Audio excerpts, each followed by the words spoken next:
Göndərdiyim mətləbdə yazıda gördüyünüz kimi orada Fərəhi öz soyadı, yəni Diba ilə xətab etmişəm. Yəni Fərəhi Diba yazmışam. Fərəhi Pəhləvi yazmamışam. Əlbəttə bir yerdə parantez arasında Pəhləvi qoymuşam ki, yanlış anlanmasın da, bəlli olsun kimlə danışırıq. Mümkündür sorasınız ki, nə üçün mən Fərəhi Diba yazmışam və Fərəhi Pəhləvi yazmamışam? Bunların səbəbini demək istirdim. Bir, həqiqətdə Fərəhin soyadı Pəhləvi deyil, soyadı Dibadır. Ona görə Fərəhi Diba yazmışam. Yəni bütün orada Fərəhi Dibaya sayğı göstərmişim. Demişəm ki, sənin öz soyadın mühümdür. Çünki sənin soyadın odur. Pəhləvi sənin adın deyil ki, Pəhləvi sənin yoldaşının adıydı. Burada hətta bir başqa nümunədə işarə edə bilərəm. O da Məsud Rəcəvini Məryəm Əzdanlı ilə evlənəndə onun sicillisini və ya soyadını dəyişmə və onu Məryəm Rəcəvi xitab etmə idi. Ki, indi mücahidlər onu Məryəm Rəcəvi deyirlər. Avropa feodalı dövrədən bir ənənə, bir gələnək qalır. Ümumiyyətdə belədir. Ha, biri istəməsə dəyişə bilər. Ümumiyyətdə belədir ki, bir qadın bir kişi ilə evlənəndə o qadın soyadını itirir və kişinin soyadını alır.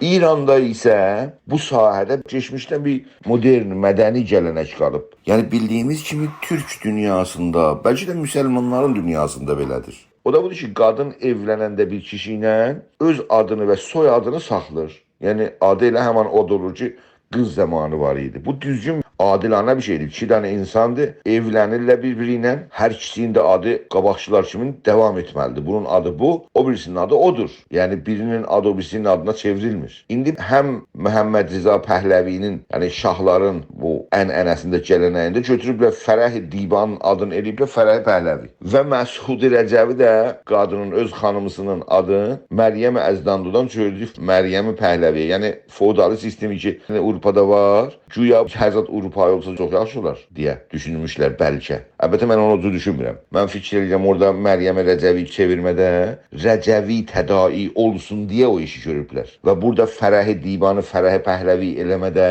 Pəhləvi tədai olsun deyə onun adını Fərəhi Pəhləvi adlandırılır. Yəni bir növ təbliği Pəhləvi, o mücahidlərdə də təbliği Rəcəvi söz konusudur. Ona görə bundan müxalifət eləməyimiz lazımdır və bu müxalifətdə mən burada bu yazıda göstərmişəm ki, onun adı Fərəhi Dibadır və Fərəhi Diba xitab olmalıdır. Buna görə də Pəhləvi təbliğ olmasın deyə və qadının soyadı öz adı olsun deyə bu gələnəyə, bu modern gələnəyə bağlılığımızı göstərmək üçün onu Fərəhi Diba adlandırmışam. Ümid edirəm bir gündə mücahidlər Məryəm Rəcəvi, Məryəm Əzdanlı adlandırsın. Biz Məryəm Əzdanlı onun haqqında yazırsaq da bir gün bir şey, onu öz adı ilə əlbəttə xitab edəcəyik. Dəqiqən o işi ki, indi burada Fərəhi Dibanın haqqında gördük. Təəssüflə adını çəkdiyim qadınların hər ikisi də türkdürlər.